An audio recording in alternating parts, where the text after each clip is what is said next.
Ya, sahabat Indonesia, kita masih di Hot News Kanal TV Anak Bangsa.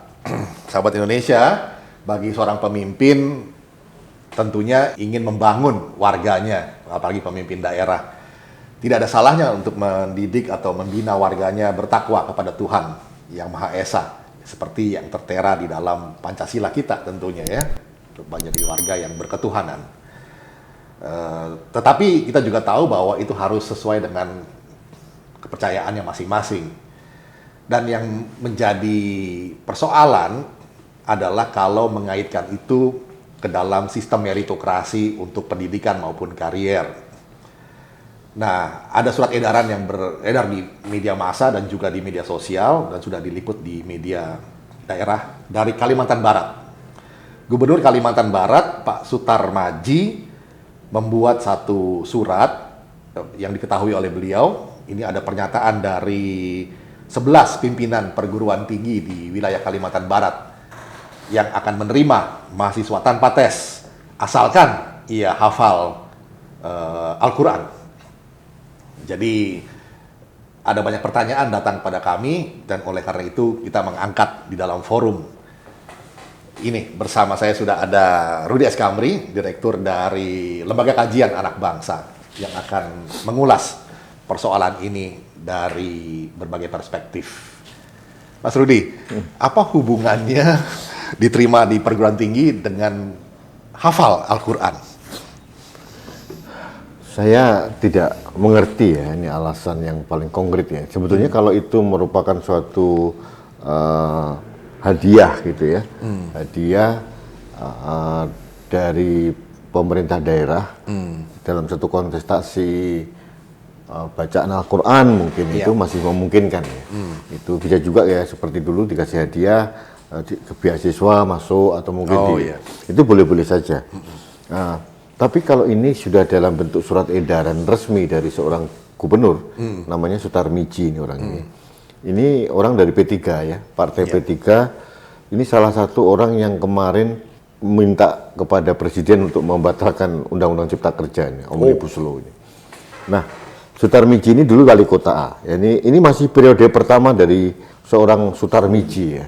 Wali kota Pontianak dulu ya? Dulu wali kota Pontianak, terus kemudian bergandeng sama Ria Nursan kalau nggak salah itu wakil gubernurnya. Sekarang menjadi gubernur periode 2018 sampai 2023. 23 ya. Nah, pasti arahnya adalah dia pengen menjadi gubernur berikutnya, gitu kan ya. Pertanyaannya sekarang, apakah harus menarik hati konstituen atau masyarakat dengan cara yang sangat diskriminatif gitu ya? Kalau saya bilang, kalau itu merupakan suatu hadiah karena kontestasi tertentu, seorang hafal Al-Quran, kemudian diberikan akses atau kemudahan masuk perguruan tinggi, saya tidak keberatan gitu. Nah, pertanyaannya, apakah dalam prakteknya gubernur ini melakukan kemudahan yang sama untuk agama-agama yang lain di Kalimantan Barat itu? Di Kalimantan Barat itu bukan hanya Muslim, berbagai etnis, berbagai agama di sana. Kalau menurut saya ada nuansa diskriminasi dan agak sedikit berbau sara ini sebetulnya. Ya.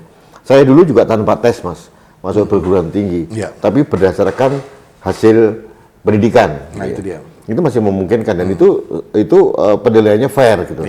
Dan itu berlaku di seluruh Indonesia. Nah, ini masalahnya kalau di tanpa tes hanya dengan hafiz Al-Quran gitu ya. Saya sangat mendukung orang harus hafal Al-Quran.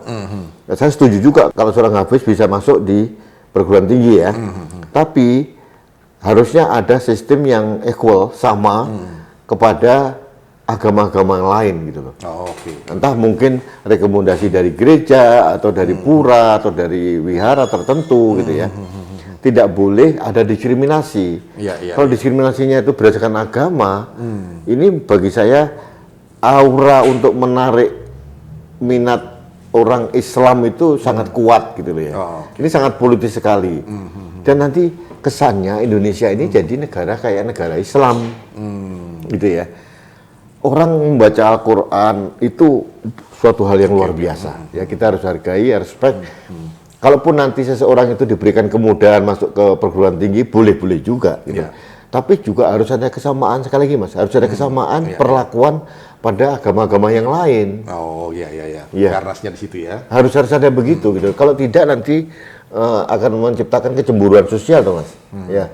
Saya juga agak mempertanyakan ini, para rektor ini murni atau tidak nih? Rektor Tanjung Pura, rektor yang lain gitu. Murni dia harus ditekan karena gubernur kan, dia penguasa daerah di sana gitu loh. Tapi menurut saya memang harusnya hal seperti ini dihindari. Polisi yang sangat diskriminasi itu dihindari. Akhirnya kan menjadi gorengan pihak lain kan Mas. Dan orang-orang yang non Muslim di sana pasti juga protes gitu loh. Tapi kan tidak bisa bersuara karena dianggap minoritas gitu ya. Ya, bagi orang politisi yang pragmatis ya ini kayak Sutarmiji ini. Dia tidak membangun rakyat untuk menyatu dalam suatu keanekaragaman yang namanya Bhinneka Tunggal Ika gitu ya. Dia pragmatis pengen meraih suara terbanyak ya. Nanti pada periode berikutnya ya dia dapat lagi dukungan dari kelompok Islam. Nah, kalau tujuannya seperti ini kan tujuan yang sangat pragmatis ya. Iya, pragmatisme kekuasaan saja. Luar biasa, sangat diskriminatif dan ini tidak menyehatkan gitu loh. Menurut saya Pak Tarmizi ini harus dikritisi gitu loh. Nah, di sisi lain Mas, saya menghimbau kepada pemerintah pusat ya. Khususnya melalui Menteri Dalam Negeri gitu. Harus mulai menertibkan polisi-polisi seperti ini. Nah, itu dia. Ya, jangan sampai ada diskriminasi. Tidak semua di Indonesia ini beragama Muslim. Ya, agama Kristen, Katolik, Hindu, Buddha, Tonghucu gitu ya. Atau mungkin kepercayaan yang lain. Mereka harus mempunyai perlakuan yang sama. Di konstitusi kita kan jelas Mas. Nggak ada pembedaan karena Islam mayoritas kemudian mendapatkan kemudahan juga enggak gitu. Nah, Mas Budi tadi udah menyinggung masalah peran dari pemerintah pusat. Ada juga instrumen perwakilan rakyat di daerah. Maupun juga pusat kan ada juga konstituen yang dari daerah ya. Bagaimana seharusnya mereka bersikap ya? Karena mereka kan representasi dari rakyat juga. Kalau kita bicara pemilu, di mana sekarang ini one man one vote gitu ya. Bahwa dukungan orang untuk mendapatkan kursi kekuasaan itu kan dari suara rakyat gitu. Kita bicara bukan kualitas lagi, tapi kuantitas gitu. Semakin banyak dukungan. Nah, kalau kita bicara kepala daerah, sama sebangun dengan parlemen daerah di sana. Sama juga yang di pusat kan juga ada DPD, perwakilan dari Kalimantan Barat. Jadi tidak bisa meninggalkan konstituen yang mungkin lebih banyak beragama Islam di sana gitu ya. Tapi kan tidak bisa terusan seperti ini gitu. Bagaimana kita meningkatkan kualitas SDM kita kalau hanya berbasis dengan agama gitu. SDM kita unggul, pintar ya, berakhlak itu luar biasa. Tapi kan bukan hanya berakhlak Islam. Berakhlak Katolik, berakhlak Kristen, berakhlak Hindu, Buddha, berakhlak Konghucu gitu. Itu juga harus baik gitu. Karena apa? Apapun terjadi, agama-agama ini diakui sah resmi oleh undang-undang dan konstitusi loh. Jadi pengertian akhlak itu, berakhlak itu kan bukan hanya sekedar pengertian beragama Islam. Oke ini Mas Andri.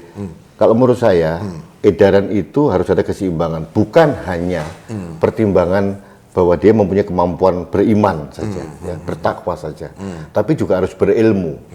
Ini kita harus memberikan masukan kepada pemerintah. Orang tidak cukup hanya sekedar pinter saja, tapi juga harus bertakwa juga. Tapi sebaliknya, tidak juga harus hanya hafal Al-Quran, tapi nilai-nilai akademisnya nggak diperhatikan. Jadi kalau dalam edaran yang kita baca, tidak ada apa namanya syarat untuk keilmuan akademis itu nggak ada. Nah, kalau saya mengkritisi, yang pertama adalah harus ada kesamaan. Agama lain harus diperlakukan yang sama. Satu. Kan? Yang kedua, harus ada narasi yang sama sebangun antara kemampuan dia beragama dengan keilmuan dia. Gitu. Jadi, ini yang saya tidak melihat itu. Akhirnya orang melihat bahwa itu hanya sekedar menarik hati orang yang beragama Islam gitu kan. Yang kita butuhkan sekarang Mas Andri di dunia ini adalah orang yang berilmu tinggi tapi beragama. Bukan juga orang yang berilmu tinggi tapi tidak beragama. Berakhlak lah gitu ya. Nggak berakhlak juga nantinya agak ngawur juga. Gitu. Tapi sebaliknya juga, jangan juga orang yang beragama toh tapi tidak berilmu. Persis. Jadi cepet pemikirannya, jadi radikal gitu loh. Oke. Iya. Iya, antara yang profan dengan yang spiritual atau religius itu memang mesti balance ya, artinya juga. Sebenarnya Mas, jadi kalau boleh jujur nih, 3 hal yang dulu itu yang kita sampaikan itu paling penting. Orang kemampuan mempunyai kecerdasan spiritual, ya, itu penting. Gitu. Ya. Kecerdasan sosial itu juga penting. Kecerdasan keilmuan. Ya. Itu kan juga IQ juga penting itu. Iya, 3 dimensi lengkap. Itu harus lengkap gitu loh. Tidak bisa hanya 2, gitu loh. Nah, kalau orang hanya 2, pinter agama, pinter ilmu, tapi juga tidak punya kecerdasan sosial, orang yang nggak gaul, nggak bisa mentransfer ilmunya pada orang lain. Jadi ini 3 ini. Kalau saya melihat bahwa seharusnya surat edaran gubernur itu harus mencakup 3 ini, gitu loh. Artinya hanya sekedar orang yang menghafal Al-Quran bagus, kemudian lolos begitu saja, nggak juga Mas.